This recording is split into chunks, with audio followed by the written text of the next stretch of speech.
भूर्भुवः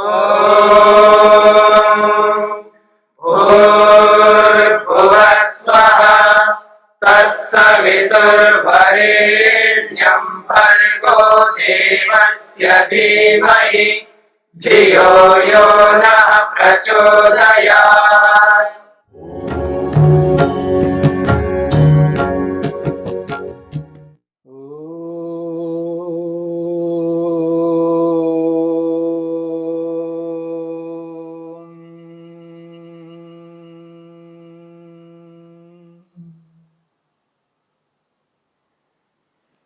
साधन पाद के तीसरे सूत्र की चर्चा हो रही है। अविद्यास्मिता राग द्वेषाभिनिवेशाः पंचक्लेशाः। क्लेश 5 प्रकार के हैं। अविद्या के रूप में, राग के रूप में, द्वेष के रूप में, अभिनिवेश के रूप में और अस्मिता के रूप में। अविद्या, अस्मिता, राग, द्वेष और अभिनिवेश, इन 5 क्लेशों के माध्यम से व्यक्ति नाना प्रकार के कर्मों को करता है। आज मनुष्य प्रातःकाल उठने से लेकर के रात्रि में सोने तक जितने भी कर्म करता है वो सारे के सारे कर्म इन 5 क्लेशों में युक्त हैं।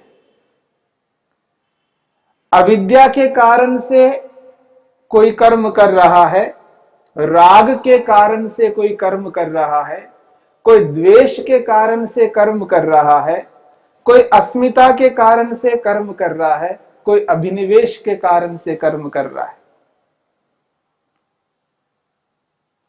ये जो कर्म है, इन कर्मों के कारण से मनुष्य को बार बार संसार में आना पड़ता है, बार बार जन्म लेता है और बार बार मृत्यु को प्राप्त होता है। और ये क्लेश जो है, ये व्यक्ति को निरंतर कर्म करने में प्रवृत्त करते हैं। इसलिए महर्षि वेदव्यास ने स्पष्ट किया है, क्लेशा इति पंच विपर्यया इत्यर्थ।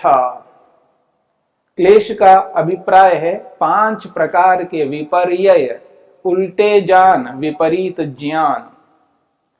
ते स्पंदमाना गुणाधिकारम दृढ़यन्ति।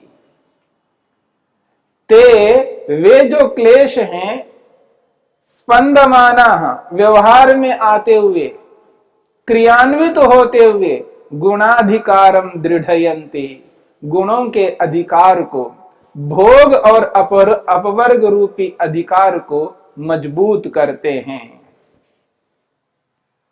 गुणों के जो अधिकार हैं वो 2 प्रकार के हैं। भोग कराना, विषय भोगों को उपलब्ध कराना, अभ्युदय को प्राप्त कराना। और इस अभ्युदय में 2 प्रकार की स्थिति है। सांसारिक भोगों में 2 स्थितियां हैं, एक दुख और एक सुख। सुख और दुख रूपी भोग को प्राप्त कराना ये गुणों का अधिकार है।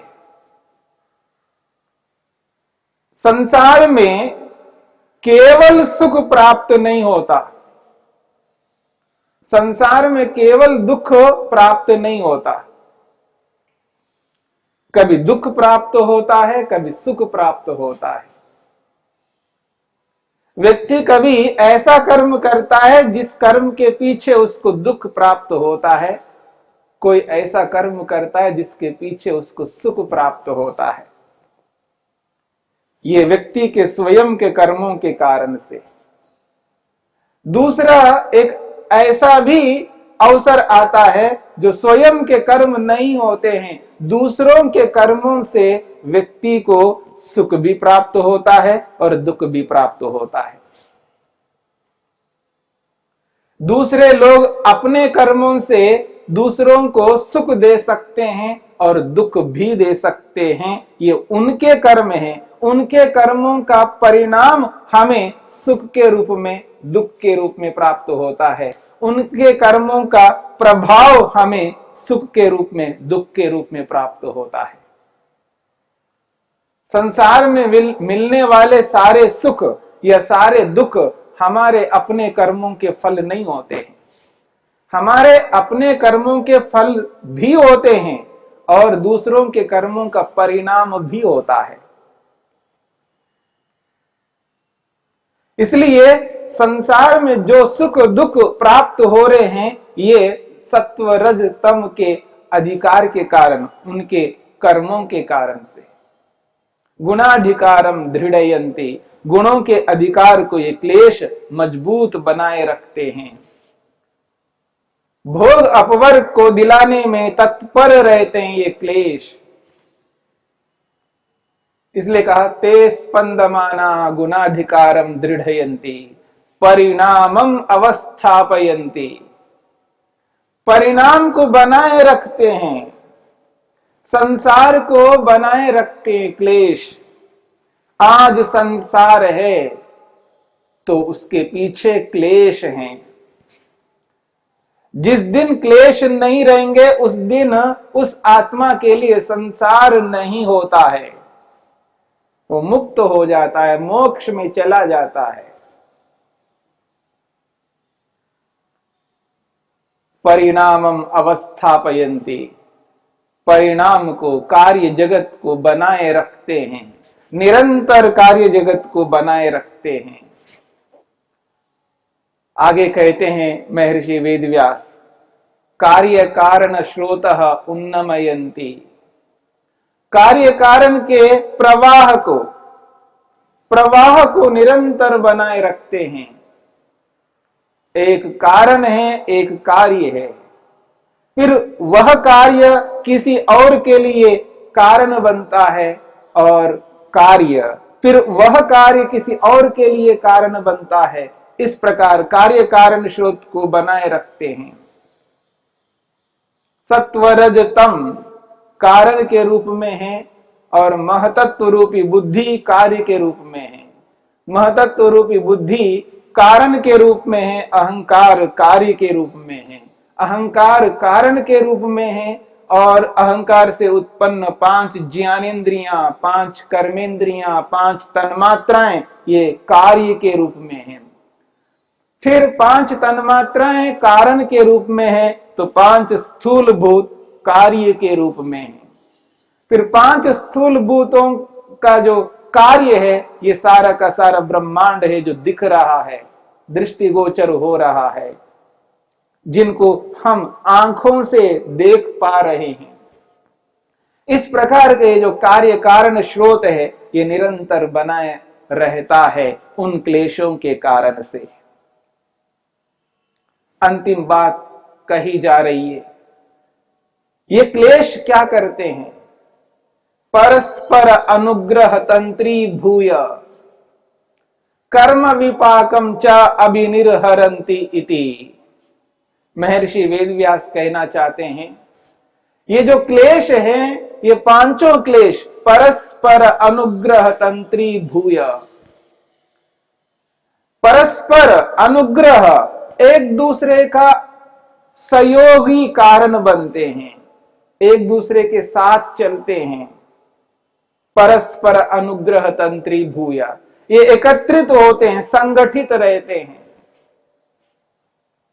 अविद्या, अस्मिता, राग, द्वेष और अभिनिवेश, ये 5 क्लेश परस्पर एक दूसरे के सहयोगी बनते हैं और एक दूसरे के सहयोगी बनकर के कर्म विपाकम, कर्मों का जो विपाक यानी फल है, उसको अभिनिर्हरन्ति इति, उस कर्मों के फल को उत्पन्न करते हैं। जितने भी कर्म हम करते हैं, उन समस्त कर्मों का फल सुख या दुख के रूप में ये क्लेश ही उत्पन्न कराने वाले हैं। यानी क्लेश हैं तब हमें कर्मों का फल प्राप्त होता है। क्लेश नहीं है तो कर्म ऐसे कर ही नहीं सकते जिनके कारण से सांसारिक सुख दुख रूपी फल हमको प्राप्त हो। तो यहां कहा जा रहा है परस्पर अनुग्रह तंत्री भूया, ये मिलकर के एक दूसरे के सहयोगी बन करके कर्मों के फल को उत्पन्न करने में समर्थ होते हैं। यहां परस्पर मिलकर के किस प्रकार से ये एक दूसरे के सहयोगी बनते हैं, इस बात को समझना है। जब व्यक्ति को राग होता है, किसी भी वस्तु में राग होता है, तो समझ लेना उस राग के कारण से किसी के प्रति द्वेष उत्पन्न होता है। क्योंकि व्यक्ति किसी वस्तु में राग से युक्त रहता है, उस वस्तु को अपनाता है, उस वस्तु को अपनाने के लिए उसके पीछे दौड़ता है,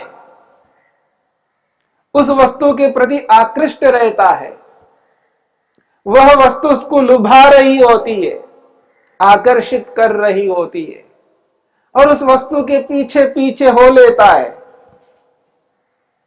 अब ये जो राग है, उस वस्तु को अपनाने की इच्छा, उस वस्तु को प्राप्त करने की तमन्ना, उस वस्तु को प्राप्त करने के लिए कर्म करना, उस वस्तु को प्राप्त करना, उस वस्तु को प्राप्त करके उसको बनाए रखना, ये जो उसके प्रति जो लगाव है, जो आकर्षण है, उसके प्रति जो श्रद्धा बनी हुई है, उसको बनाए रखने के पीछे मेहनत उद्यम कर रहा है, ये राग है। और यही राग, इसी राग के कारण से व्यक्ति को द्वेष उत्पन्न होता है। ये राग द्वेष को उत्पन्न करने में सहयोगी है। जब उस वस्तु से भिन्न अन्य वस्तुएं हैं, उन वस्तुओं को पृथक करता है ये राग। ये जो राग है, ये द्वेष को उत्पन्न करने लगता है। जिस वस्तु में व्यक्ति आकृष्ट हो रहा है, उस वस्तु के विरोधी वस्तु के आने पर उसके प्रति द्वेष उत्पन्न होने लगता है। मेरी बात को समझने का प्रयास करना। जब व्यक्ति रागी बन करके राग से युक्त होता है, वह राग दूसरे पदार्थों के प्रति द्वेष उत्पन्न करने में सहयोगी कारण है।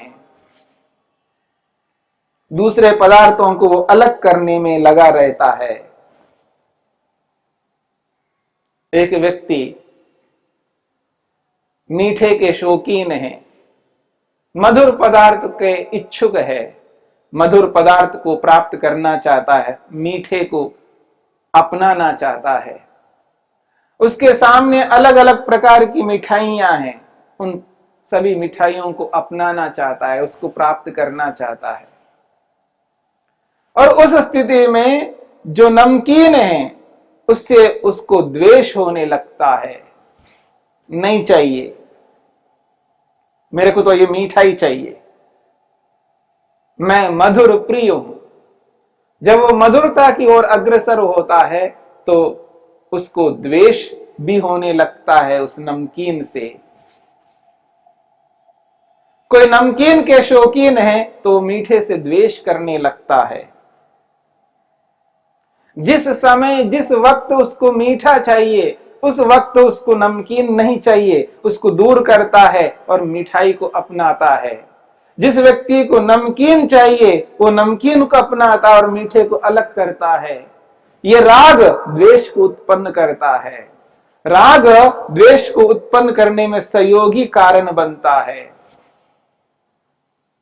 परस्पर अनुग्रह तंत्री भूय, ये परस्पर मिलकर के एक दूसरे के सहयोगी कारण बनते हैं। राग द्वेष को उत्पन्न करता है और द्वेष राग को उत्पन्न करता है। राग से द्वेष होने लगता है और द्वेष से राग होने लगता है।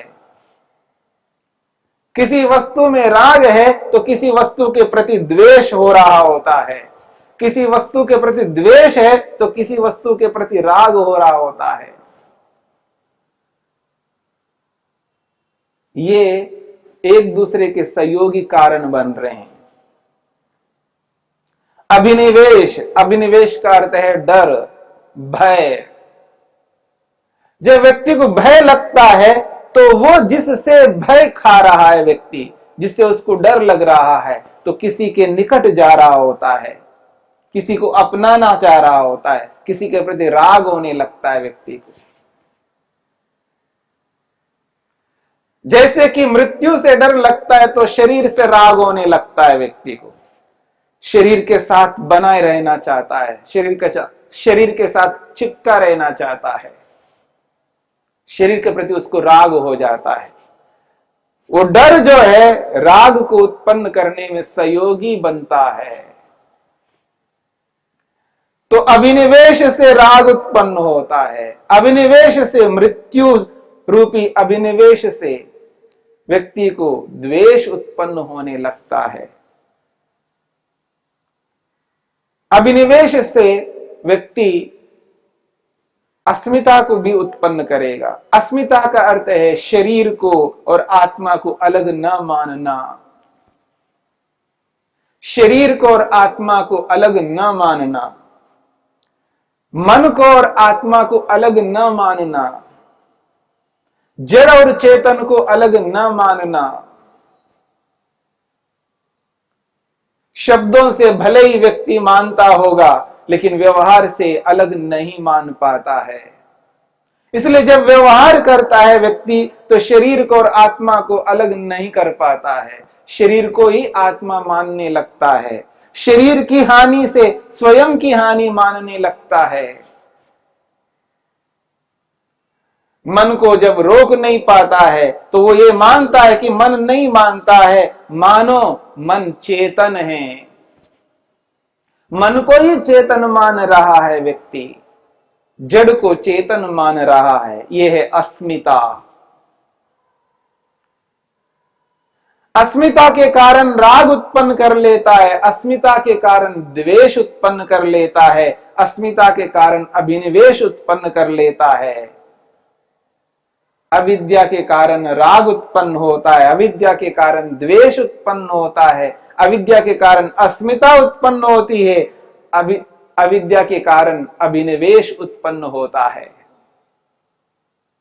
ये पांचों के पांचों परस्पर एक दूसरे के सहयोगी बन करके कर्म विपाकम, कर्मों के फल को अभिनिर्हरन्ति, उत्पन्न करते हैं। जब तक ये क्लेश रहेंगे तब तक कर्म व्यक्ति करता ही रहेगा, और जब तक कर्म करता रहेगा उन कर्मों का फल प्राप्त होता रहेगा, और जब तक कर्मों का फल प्राप्त होता रहेगा तो इस जन्म मरण रूपी चक्र से अलग नहीं हो सकता।